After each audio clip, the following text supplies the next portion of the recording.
داسې هم د نیول شوي شکمن کس د نیول کېدو اصلي لامل هم همدا دی. غلط شوی همدا اوس د دې سړي لپاره د نیولو امر ورکړئ. جلال سوزان چې په سیمه کې د ګوټ په نوم نامتو دی. زه څارنوال صاحب ته ورسوم. امر صاحب جلال بیرسون یعنی هغه کس چې موږ نیولی و هغه څو شېبې وړاندې د څارنوالۍ لخوا محکمې ته ولېږل شو. فکر کوم د محکمې تر خلاصېدو پورې زنداني شوی دی. څه؟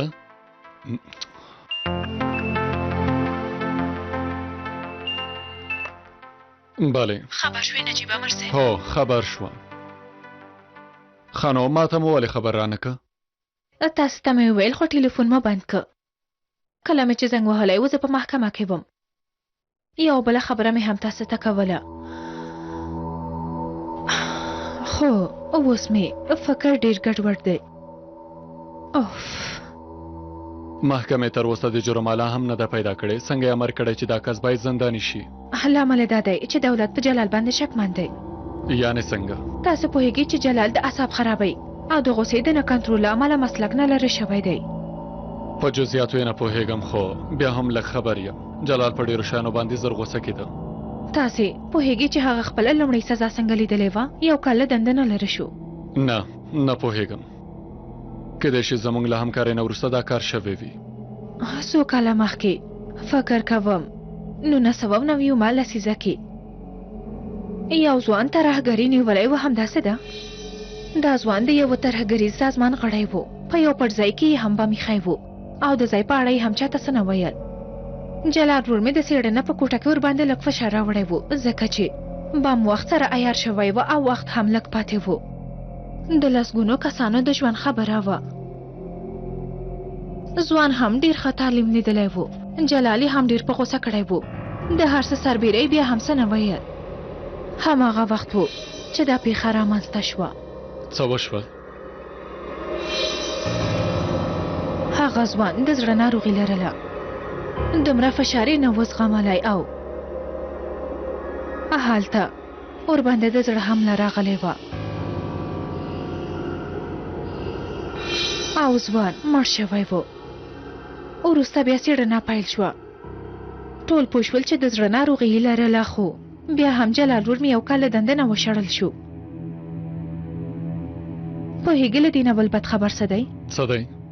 کوم بم چې هغه ځوان ځای پر ځای کړی و د هغه له امله 6 کسان ووژل شول. له دې پیښې نه پوره 1 ساعت وروسته بم چاودنه وکړه.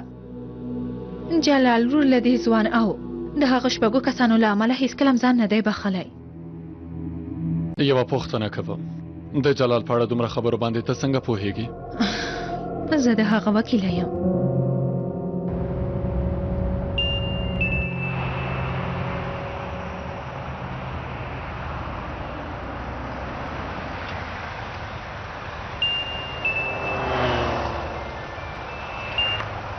بله رانا د شکمن کس جلال بیرسون په اړه مې ډېر مهم معلومات ترلاسه کړي امیر صاحب. څه دي؟ که غواړئ تاسې ته به یوه پته درولېږم هلته به سره وګورو. سمه ده.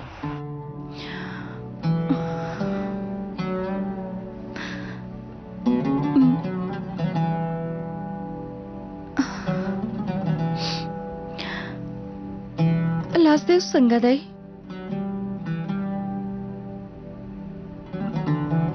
ستا د یوې نښې په توګه یې ځان سره ګرځوم.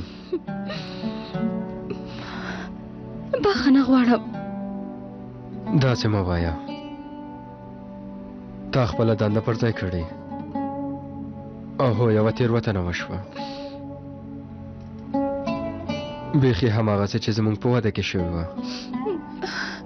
تورموشه نه ومې نه ویل چې تا ملامته کړم. برعکس ګناه زما ده. په تا ډېر غوسه شوم.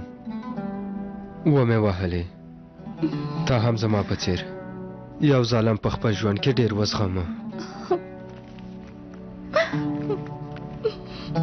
د طلاق لپاره د محکمې ته عریضه کړې ده. ما ته مکتوب راغی. هو دا کار باید زر تر زره خلاص کړو.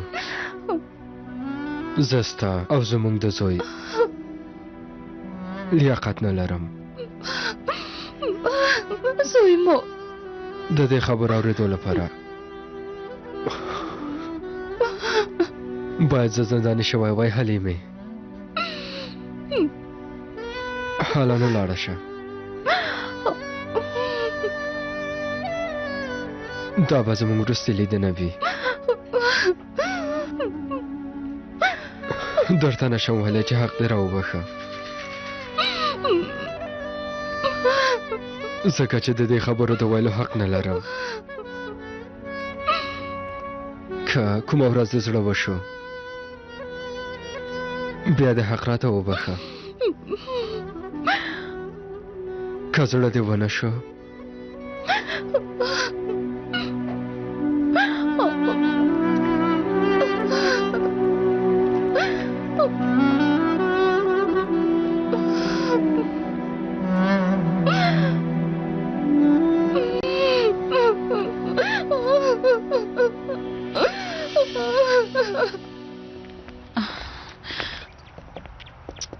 په ورځپاڼو کې مې د دې موضوع په اړه څېړنه وکړه. اصلي موخه مې په دې پوهېدلو چې د پولیسو پخوانی تکړه سرګر جلال بیرسون څنګه له خپلې دندې ګوښه شو. غوښتل مې معلومات پیدا کړم، ځکه چې له امنیت نه مې دې برخه کې معلومات ترلاسه نه کړل. ښه نو بیا هر څه د څېړنې په وخت کې د یوه ځوان هلک وژنې سره پیلېږي. امر صاحب،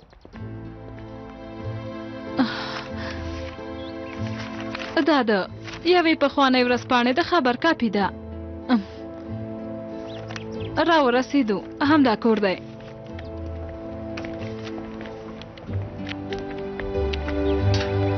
مننه امر صاحب.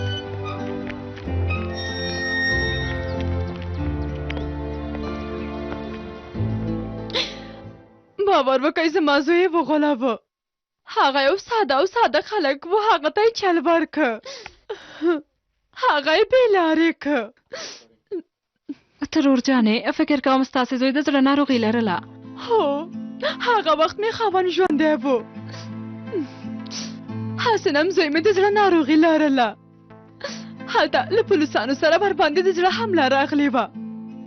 زما د خاوند غوږونه کوم چا ډک کړل، فکر یې وکړه بله کیسه ده، او دعوا یې خلاصه کړه. ډېرې پیسې یې واخیستې، همدارنګه د خپل اولاد پیسې ټولې قمار کې وبایللې. هغه پولیس ګناه نه لرله.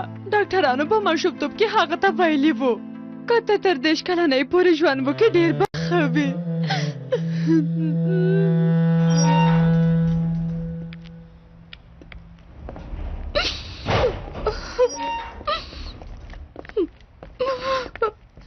حلیمې، امر صاحب، سمه ده، دفتر کې به سره خبرې وکړو. د لیدو په هیله.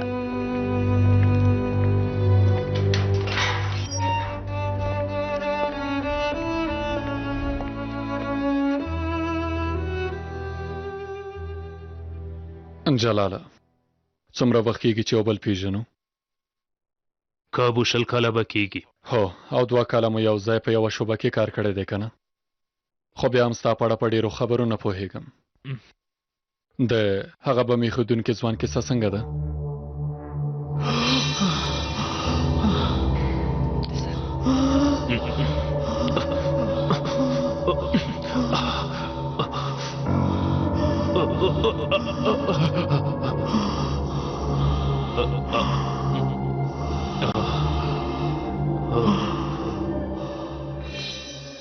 کومه خبره ویلو ته نه لرم. یو ځوان زما په لاسونو کې او د باندې هم 6 نور کسان مړه شوي وو. د هغه زړه ته د مساج ورکړه که نه؟ غوښتل د هغه وژغورې، په داسې حال کې چې هغه یو بم جوړونکی و. زموږ دنده خو وژل نه دي نجیب امر صاحب، د ژوند ژغورل دي. زما ستونزه له هغه ځوان سره نه وه، له هغه بم سره و چې هغه ځای پر ځای کړی و. د هغو کسانو ژغورل و چې د مرګ امکان یې ډېر و. تقدیر به هم داسې و، ما هم هېڅ ونه شو کړی. ستا د دوا په اړه یو پرمختګ شوی. د جرم آله باندې د وژل شوې ښځې وینه پیدا شوې. په چاړه باندې هم د ګوډ صبري په نوم نامتو یو کس ګوتو چاپ پیدا شوی. جلال اوزان، تا هغه پېژنې؟ ما هغه زنداني کړی و. ګوډ جلال یا هم ګوډ صبري به یې ورته ویلې. ډېر چالاکه سړی دی. یعنې تا پېژنې؟ البته چې پېژني مې. هغه مې یو څو ځلې په مارکیټ کې هم لیدلی و. فکر مې کاوه چې زه به غلط پوه شوی اوسم، خو داسې ښکارېده چې خپل هماغه واوسي. د شپې لخوا زه چوکیدار یم. یو کس وویل د دې ځای صفا کار دی. ویل یوه اونۍ کېږي چې کار ته راځي. ما ته عجیبه ښکاره شو. جالبه ده. یعنې صفا کار دی؟ هو همداسې فکر کوم. جلاله زه او ته خو نږدې ملګري یو که نه؟ هو البته. تا نه یوه پوښتنه کوم، شخصي ده. کیدای شي دا موضوع دې خوښه نه شي، خو باید درنه پوښتنه وکړم. د ډېرې اعصاب خرابۍ له امله دندې نه شړل شوی. ستا د اعصاب خرابۍ څه وخت پیل شوه؟ د دندې په مهال نجیب جانه. یعنې څنګه؟ 14 کاله مخکې ما په اخلاقي شعبه کې کار کاوه. پولیس د بد اخلاقي او خبر راغلی و.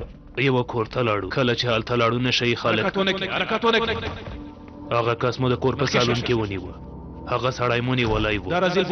سمه ده امیر صاحب، زر کوه پاڅېږه.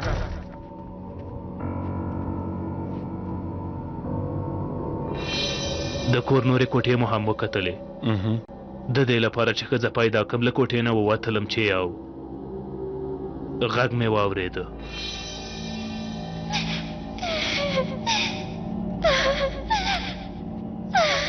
دا غږ له المارۍ نه راته. د المارۍ دروازه مې خلاصه کړه. ومې کتل چې دننه یوه جلۍ وه. 12 یا 14 کلنه به وه.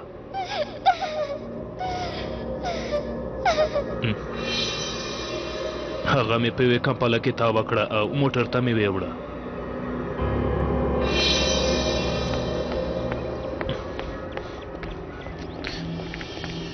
دروازه خلاصه کړه. سمه ده امیر صاحب.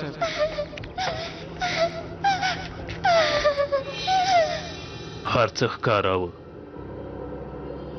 په سالون کې هغه رزیل کس د جلۍ پلار و او دا کوچنۍ نجلۍ یعنې خپله لور یې خرڅوله.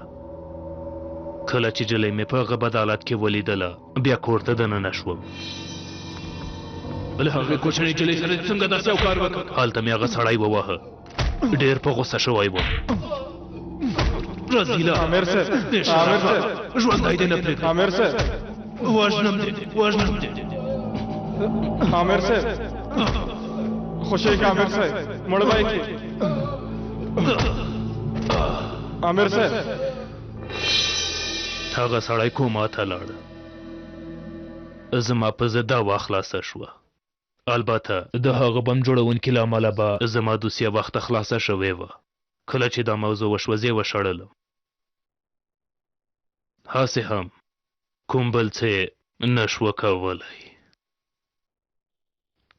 او له دندې وشړل شوم. کله چې دنده مې له لاسه ورکړه ژوند مې خراب شو.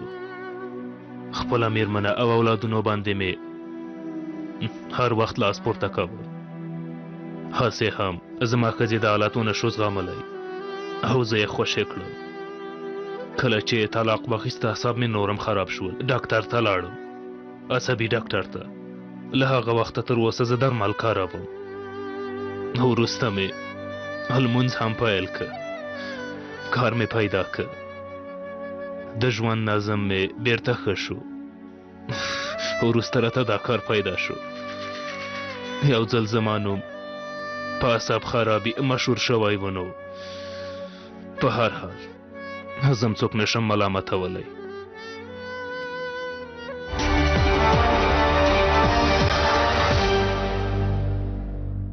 له کله چې بندي شوی یم درمل مې نه دي خوړلي. د همدې لپاره لږ څه بې حاله یم. بخښنه غواړم. استغفر الله. زه به لاړ شم. مخکې له دې چې لاړ شم یو څه مې رایاد شول. څه دي؟ هغه کوچنۍ نجلۍ څه شوه؟ هغه چې تا ژغورلې وه.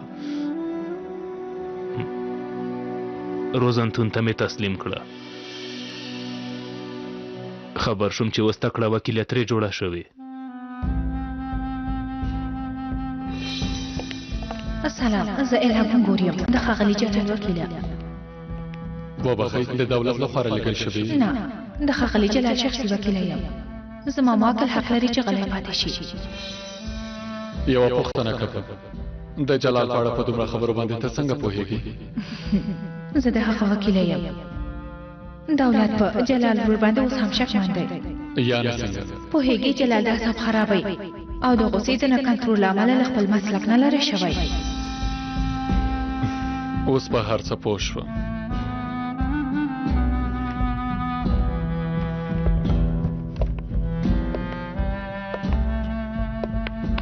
جلاله له زړه نه دې زه وژړولم. د خدای په مرستې سره به له دې ځای نه ووځې. اندېښنه مه کوه. هغه هلک به څه کوي؟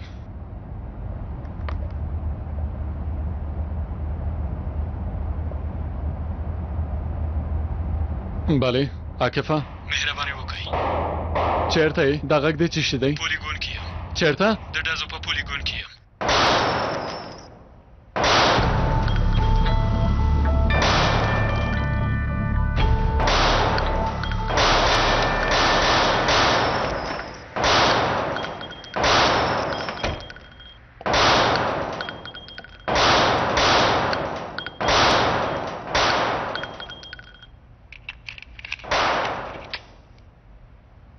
څنګه دلته راغلی؟ لاس دې څنګه دی؟ خپل لاس مې ازمایي امر صاحب. خانو څنګه دی؟ کومه ستونزه نشته. د فوټوکاپي دکان ته لاړم. یو پخوانی یو کوچنی انځور مې لاره. هغه مې لوی چاپګه بیا دلته راغلم امر صاحب. هلکه دا ته څه وایې؟ د چې شه فوټوکاپي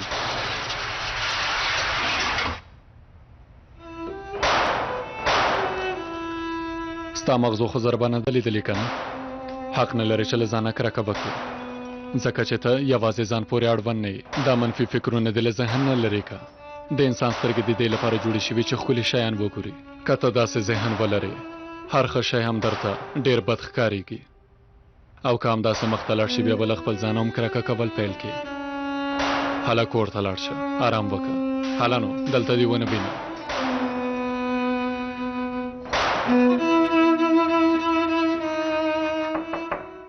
راځه. عامر صاحب دوه خبرونه لرم. یو ساعت مخکې یو خبر راغلی په مارکیټ کې د غور په نوم یو ساتونکی هم وژل شوی دی. عامر صاحب څه وایې؟ هو هماغه کس چې نن یې موږ ته د پیښې په اړه ویلي وو او د پیښې شاهد وو. اوس خو جلال زندان کې دی. دا کار خو هغه نشي کولی که نه؟ دوهم خبر څه دی؟ دا ګوډ صبرینو مایکاس جلال اوزان زمونږ د خبر له مخې نیول شوی دی. د مارکیټ شاوخوا کې نیول شوی. ښه لاندې د څېړنې په کوټه کې دی. جامې یې په وینو ککړې دي. داسې ښکاري چې د ساتونکي قتل هم همدې کس کړی وي. راځه چې یو ځلې وګورو.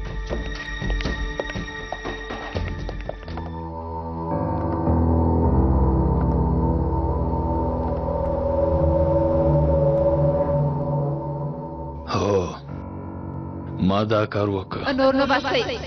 ما له هغه سړي نه هیڅ کومه غلطي نه ده لیدلې. ولې رانه غواړئ چې په هغه باندې تور ولګوم؟ ها ډېرې خبرې مه کوه. څه چې درته وایم هماغسې وکړه. د پولیسو په مرکز کې شکایت وکړه چې پته یې د جنسي تیرې هڅه کړې. پوه شوې؟ قانون خپله پوهېږي چې څه کولی شي. سمه ده. د سارګر جلال سره مې کینه لرله. هېڅکله یې نه هېروم. زندان کې د غچ اخیستلو په اړه مې فکر کوه. کله چې خلاص شوم هغه مې پیدا کړ. لومړی مې ورباندې تور ولګاوه. موخه مې دا وه چې سارګر جلال هم زنداني شي. اصلي خبرې ته راشه. دا قتل دې څنګه تر سره کړ؟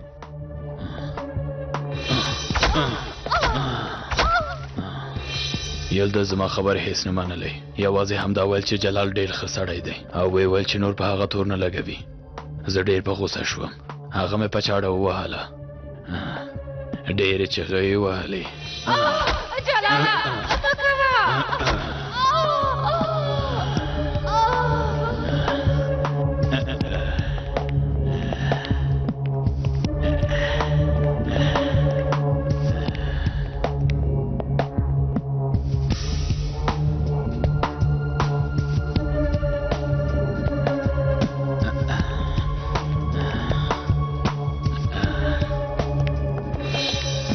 د ډیپو دروازه دې څنګه خلاصه کړه؟ زه زوړ لیوه وم.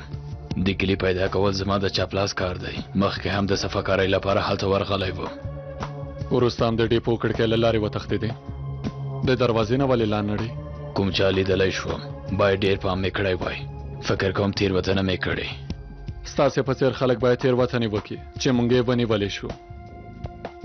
هسې هم هر ځل یوه تېروتنه کوئ. ښه نو دا بل ساتونکی هغه هم تا ووژه که نه؟ تا ته یې د پېښې په اړه هر څه وویل. اعصاب مې ډېر خراب شول. اعصاب دې خراب شول ها؟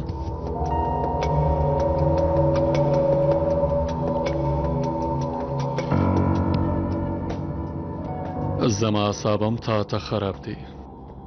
یعنی اوس تا ووژنم؟ ته ما نشي وژلی. ولې ها؟ ته زموږ په څېر نه یې، پولیس یې.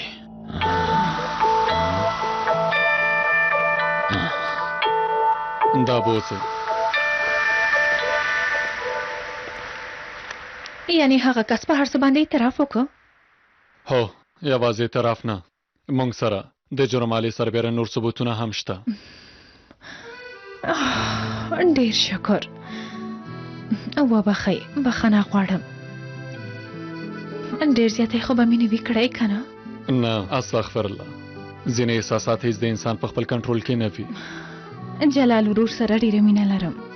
هغه د مینې وړ کس دی ځکه د یو ورور په څېر، آن د پلار په څېر.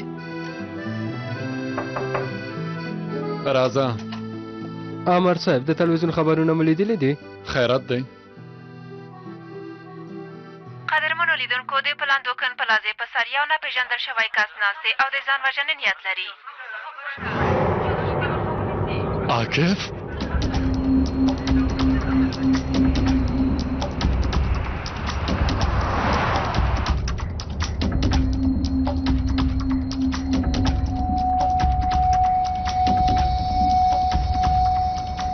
هو، اوس د ژغورنې ډله راورسېده، خو فکر کوو خو لومړی باید هغه کس ته قناعت ورکړل شي تر څو ځان وژنه ونه کړي.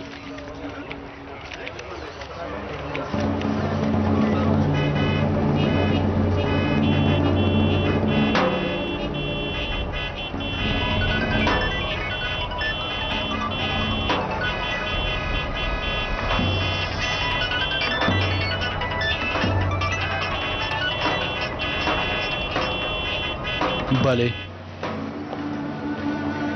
ښاغلی یعقوبه، اوره. خواشینی یم. مېرمنه مو له لاسه ورکړه.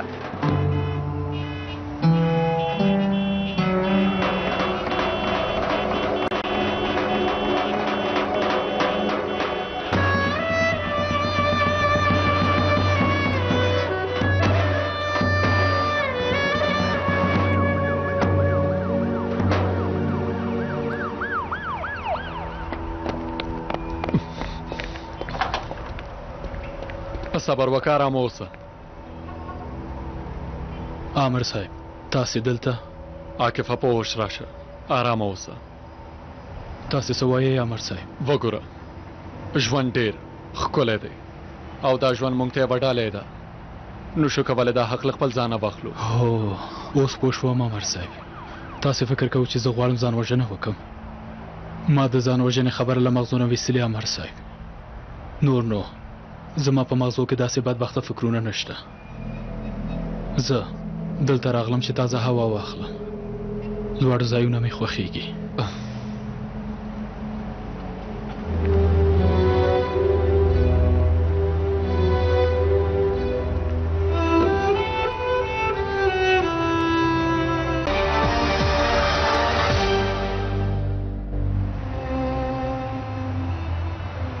څښاک خو دې نه دي څښلي که نه؟ د څه شي څښاک عامر صاحب؟ په ټول ژوند کې مې په ژبه هم نه دي لګولي. نازه مړه شو عامر صاحب.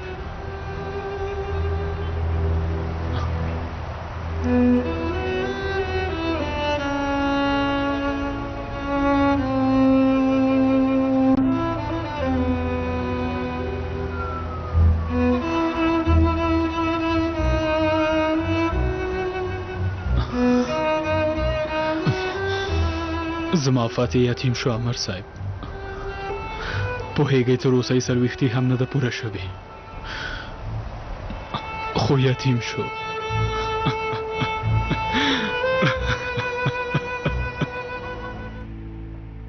مهرباني وکړئ. مننه کوم. ښه ورځ ولرئ. ښه ورځ.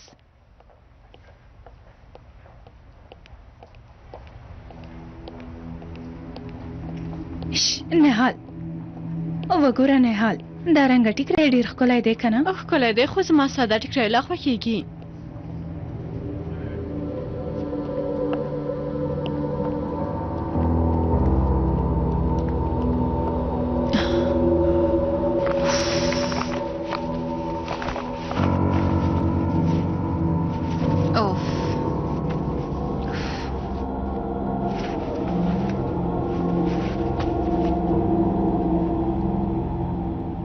ته څه وایې دا واخلم؟ خپله پوهېږې خو که ساده ټیکری واخلې ښه به وي. د بېلګې په توګه ده پوهېږې ولې؟ ځکه چې موږ د خپل دین لپاره سر پټو باید پاکې او شیکې ووسو خو د خلکو پام باید موږ ته نه شي.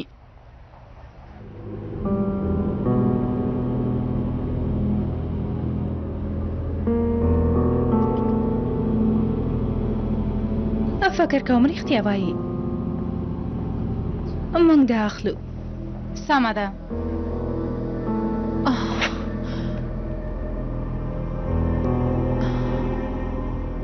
خدای دې وبهي دا مې هېر شوي دي.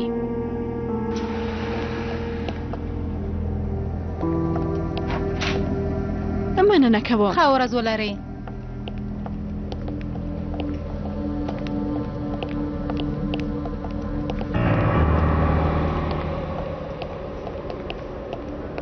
څه شوي؟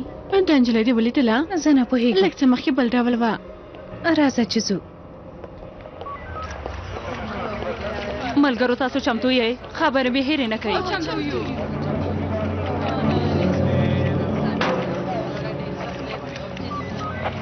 د ترکیې معاصرو مېرمنو، زه د معاصرو مېرمنو د ټولنې مشرې په توګه تاسو سره خبرې کوم. له هغو عقیدو څخه راووځئ چې سل کاله پخوا مو درلودلې. له موږ سره داسې شیان ښه نه ښکاري. بیا یې تکراروم، له موږ او تاسې سره داسې شیان ښه نه ښکاري. خلک وایي چې دا یوه ټوټه زموږ عقیده ده، خو زموږ لپاره دا یوه صافي ده. زه اوس له دې صافي سره هغه کار کوم چې حقي دی. ملګرو پرېږدئ چې ټولې خبرې پای ته ورسوي. سمه ده. لومړی به دا صافي په تیلو ککړه کړم.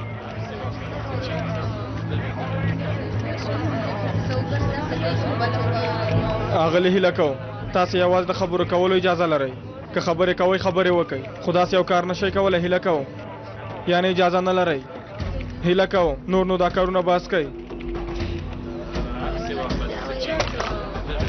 د دې صافي اصلي حق دا دی چې داسې وسوسې. هیله کوم دا کارونه مو بس کوئ. د دې کارونو اجازه نه لرئ. لرې شه، مخې نه مې لرې شه. رزیلې بې عقلې ښځې، ته په کوم حق سره دا کار کوئ؟ تاسې څنګه دا کار کولی شئ؟ تاسې خپل ځان ته څه فکر کوئ؟ اغلې هیله کوم بس کوئ. نور نو دا کارونه مو بس کوئ. که کار مو خلاص شوی وي نور نو لاړ شئ. تاسې لاسوهنه مه کوئ، مه کوئ. یو ځل زموږ دولت بریا ته ورسیږي بیا هغه وخت موږ به تاسې سره وګورو کم عقلې ښځې. نهال راځه چې لاړې شو. ارامه اوسه خورې. هسې هم د هغوی خوښه همدا ده چې زموږ په څېر خلک په غوسه کړي. تا ته یې څه لیونۍ ته لاسوهنه مه کوه. ارامه اوسه خورې. ته به هم دوزخ کې وسوځېږې همداسې. هیله کوم ارامه اوسئ. نهال راځه چې لاړې شو. څه کوې؟ صبر وکړه لورې، څه کوې؟ بس که کامرانه ښې ته ښې ښیم. لاړ شئ ملګرو. دې خواته لاړه. ښې که نه هله پاڅېږه. دا بیروبار په ارامۍ سره خور کوي. په ارامۍ سره راځه.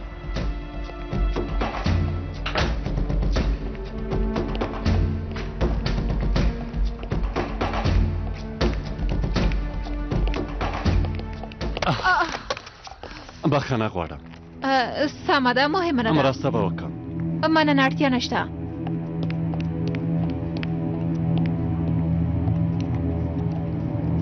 ودرېږه پولیس.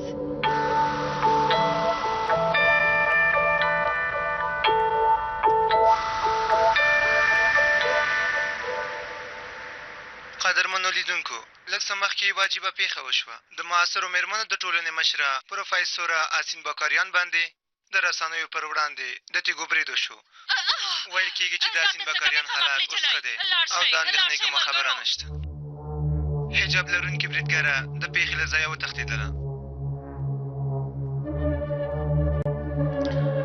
فکر کوئ ګټه به وکړي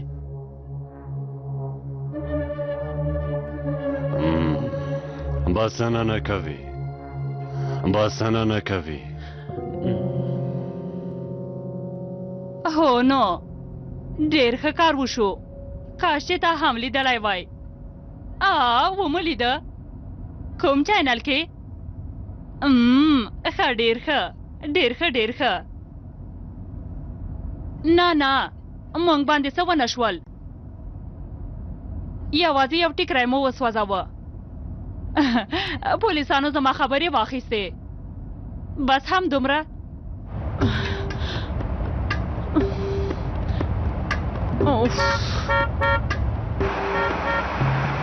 هله نو بیړه وکړه چې باید زه روغتون ته لاړه شم څه خبره ده دا لیونۍ شوې خپل عقلې له لاسه ورکړی دا هم د همغو له ډلې ده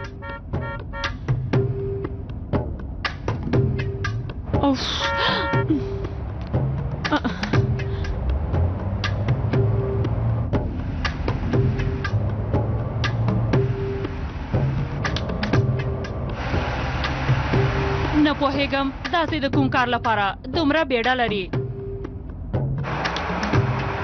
دې ښځې ته وګوره فکر کوي سړک یې خپل دی اوسې درته ښایم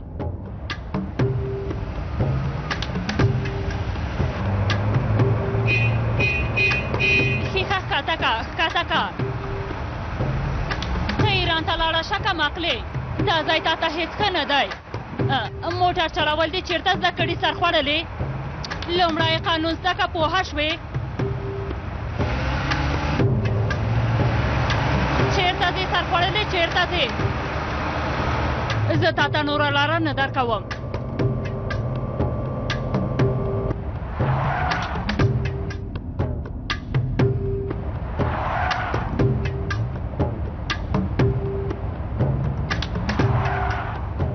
دا نو څه دي لوبې را سره کوې لاره راکه چې لاړه شم زما کار دې خوښ شو سرخوړلې موټر چلول څه ته وایي درته یې ښایم لاس اولادونه وزېږوه بیا ما سره ځان ووهه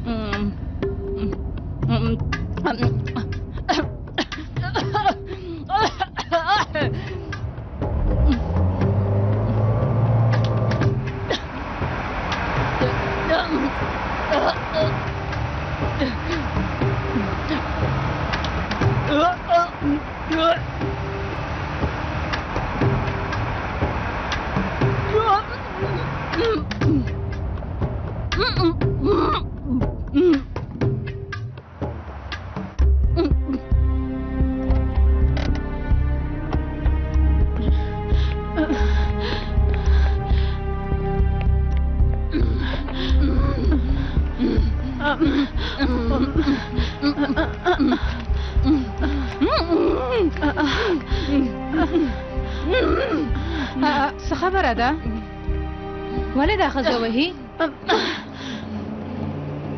لږه پاتې چې ووژني دا څومره وحشت دی خدایه په دې ښځې څه شوي دا څه کوي هغه به مړه کابل الکترونیک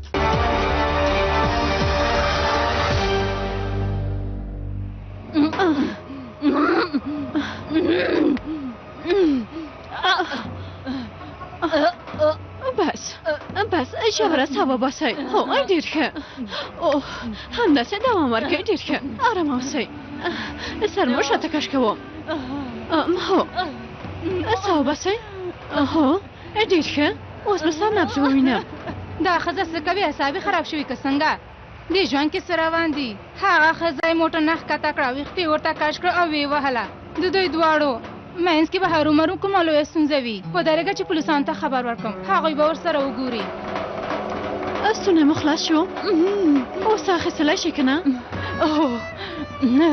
سمه ده قدرمنو لیدونکو زه سیامي میدان ستاسو کوربه یم په دې ورځو کې پیښې ورځ په ورځ زیاتېږي د نن ورځې له بیړني خبر څخه 2 ساعته وروسته چې د عصري ښځه د ټولنې مشره پروفیسوره میرمن آسین بکاریان چې کور ته روانه وه په لاره کې د یوې حجاب لرونکې ښځې له خوا یې موټر ودرول شو او ووهل شوه. اوس د یو موبایل د کمرې په وسیله د لارې ثبت شوي ویډیو تاسو ته خپروو چې تاسو یې هم وګورئ او تاسو به پوه شئ چې له هغې خورکۍ سره څومره ظلم شوی دی. څنګه چې تاسې هم وینئ حجاب لرونکې ښځه پروفیسور آسین بکاریان په ځمکه غورځېدلې ده او وهي او وروسته یې په لغته باندې په ملا وهي. د پروفیسورې بکاریان بېوزلتوب له لرې ښکاري. قدرمنو لیدونکو تاسو یې هم وینئ، موږ هم په تمه یو چې اړوند مسؤلین د دې موضوع په اړه څه ځواب راکوي. جانان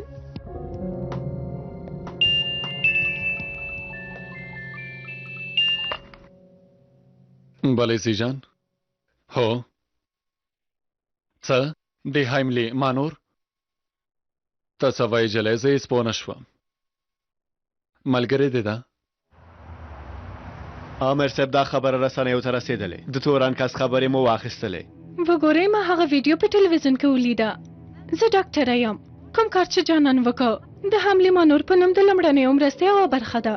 کله چې په ستوني کې کوم څه بند شي دې کار نه ګټه اخیستل کیږي. تاسې پولیسان هم باید په دې پوه شئ. فکر کوم چې هغې ښځې سره یې د مرستې کولو هڅه کوله. هو خو په ویډیو کې ښکاري چې په پښه باندې په ملا وهي. په نورمال حالت کې په لاس وهل کیږي چې جانان هم دا کار کړی و. کله چې بیا هم ستونی خلاص نشو مجبوره شوې چې په پښه یې وهي. که بد نیت یې درلودلی ولې به یې خپل بوټ ویسته بیا یې وهله. له بوټ سره یې یو ځای هم وهلی شوه. جانان مو وویل غواړم پوه شم دا ښځه مو ملګرې ده؟ هو د پوهنتون د وخت ملګرې مې ده. ده هم ډاکټره ده په خصوصي روغتون کې. تاسې ډاکټره یئ؟ په خبرو کې مې ویلي و عامر صاحب هغه وخت باید د یوې بیړنۍ پیښې لپاره روغتون ته تللی وای. عامر صاحب خلوصي هر څه ښکاره دي. دا ښځه د خلکو ژوند ژغوري. باید له دې سره داسې چلند ونه کړو. اوس چې هر څه ښکاره شول پرېږدئ چې لاړه شي. عامر صاحب دا خبره رسنیو ته رسېدلې ځکه څارنوالي م غواړي ترې زارت واخلي. څوک ښاغلی سوها؟ هو سمه ده، زه له هغه سره خبرې کوم.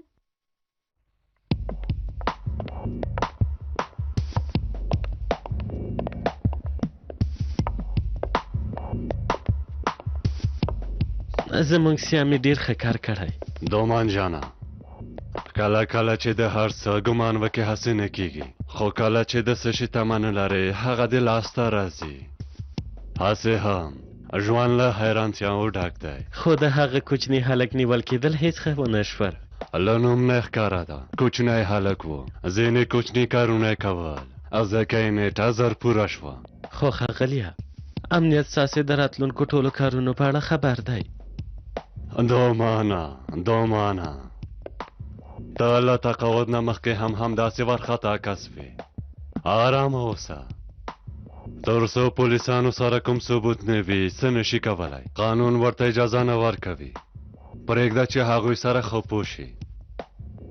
زه له پولیسو نه هم هېڅ نه ډارېږم، خو دا چې خپل کارونه ښه ترسره کوي حیران یم.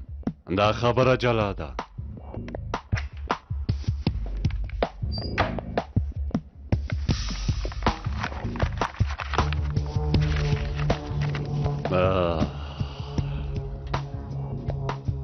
د ترکیې هر ګوټ کې خور شوي کوچنۍ ډلې لرو. دا 200 کلونو زیار دی. هیڅ یویم یو بل سره پیژندګلوي نه لري. که ډېر فشار را باندې راغی یوه ډله به په لومه کې واچو خلاص به شي. امنیت اوس په لږ شي هم ډېر قناعت کوي. خو ښاغلیه رسنیو سره هم ښې اړیکې لري. تاسې پوهېږئ له رسنیو سره زموږ اړیکې خرابې دي. دا کار ګواښونکی نه دی. زموږ ډلې تیارې دي. هو ښاغلیه.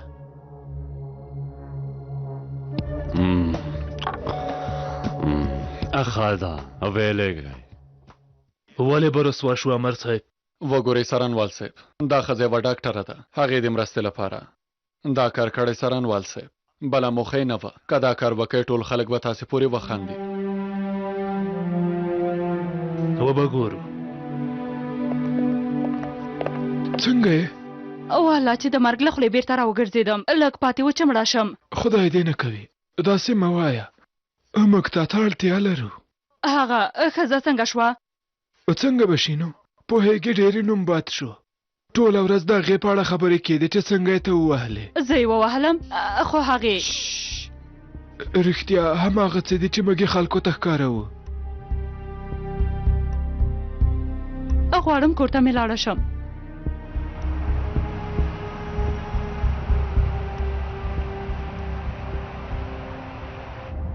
یعنې څنګه وروره باور مې نه کېږي یعنې هغه به نن شپه په نظارت خانه کې وي؟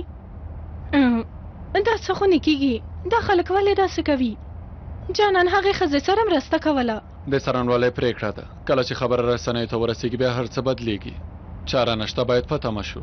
هغه وروره جانان یو کوچنی ماشوم لري چې ښوونځي ته هم ځي. اوس یې خاوند هم هېواد نه بهر دی یعنې ماشوم لپاره به ډېره بده شي. ښه نو موږ به یو کار وکړو ته هغه ماشوم واخله موږ کره ویسه سمه ده؟ هسې هم ستا رخصتي خو پیل شوې ده که نه؟ پیل شوې ده.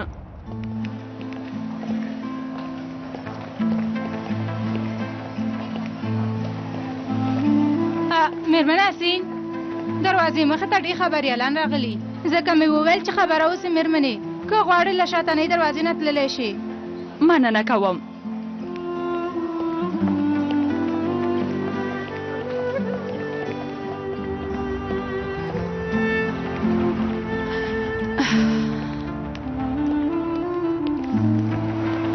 مېرمن حسین شفا دې وي. مننه کوم. زه به در سره مرسته وکړم. لږ وړاندې د ټکسیو تم ځای دی تاسې به هلته ورسوم. تاسې څوک یئ؟ سمه ده هر چا چې شرط وبایله نو بیا به یوه مېلمستیا ورکړي په دوبۍ کې. سمه ده ښه نو د خدای په امان. راځه. ښاغلیه یو کس غواړي تاسو وویني. څوک؟ هماغه چې تېره میاشت هم راغلی و او خپل نوم یې نه و راکړی. تاسو ته یوه ډالۍ راوړې. سمه ده سمه ده دننه یې راوغواړه. مهرباني وکئ.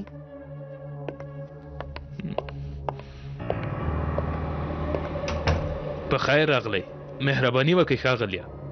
رهبر تاسو ته سلام واستاوه دی تاسو راولېږه داسې یو څه دی چې له ډېر وخت راهیسې مو غوښته.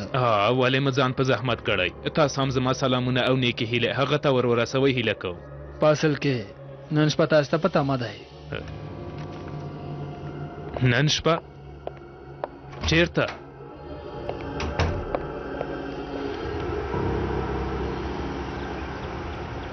آیا هغې ښځې په رښتیا تاسو باندې برید وکړ؟ زه اوس نه غواړم چې د دې موضوع په اړه خبرې وکړم. مننه کوم چې تر کوره مو راورسولم. هیله کوم هر کله چې وغواړئ خبرې وکړئ په دې شمېره ماته زنګ وهلی شئ. شپه وي او که ورځ توپیر نه کوي. بیا دې هم شفا وي. ډېره مننه کوم.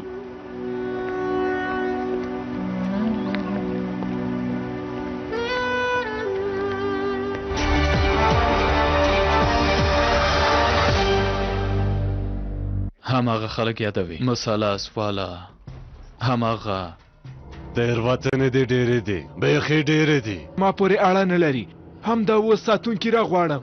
هر څه چې غواړئ وایي کې داسې ده له کوم ځای نه یې پیدا کړي. ډېره لویه پیښه. پوهه نه شوم